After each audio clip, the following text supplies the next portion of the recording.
आ गए कप्तान शकील साहब साफी नप्पी ना ओए कैच फेंडा नहीं है बच्चों ओ बुढ़ा गई टीपो बुढ़ा गई की ओ गेंद चुन गए बहुत गेंद मारू जनाब अली जैन साहब ने टीपो गिरा दी है डा दी है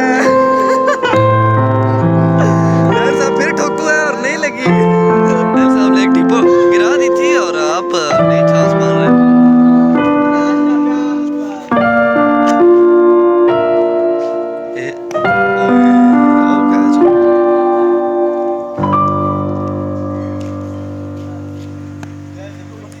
कतरा कुचेरी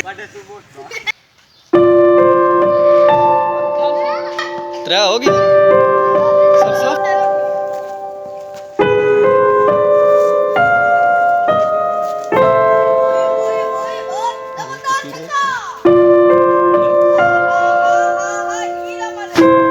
ओ यार क्या शॉट है और जी टिप्पण ठोक के बाज वगे ना ते चल तू नस जा हुण टिप्पण डह गई है जी मान साहब रिलैक्स ना हो पीछे लगो ना आ टिप्पण ने जोड़नी है जी समझ आई है ते हुण सारे छोर नस गए ना ठीक है मगर लगो तो डेक संगी गए वादा हुण गेंद मारना गेंद लाग गया ठीक है टिप्पो जोड़ना पहलो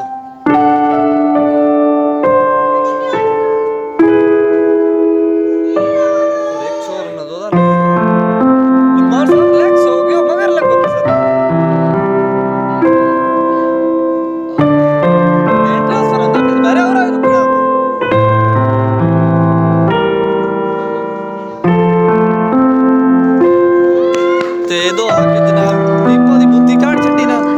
ते गेंद ओदा नस गया ते डो टीपो जोड़ो ओ मार ले ओ जोड़ो ओ वाता तेरे धी आया संगी ढिल्ले नु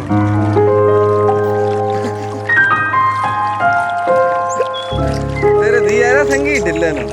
तो वे कद्दा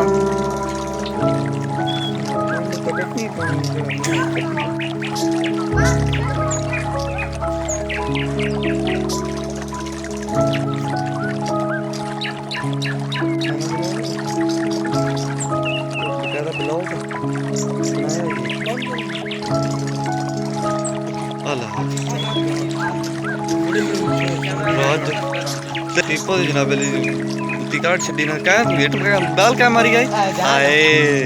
क्या वो यार एंड टाइम दे प्लेयर गेंद जनाब अली अगले जान तोड़ गया मेरी बारी चली टीपो बात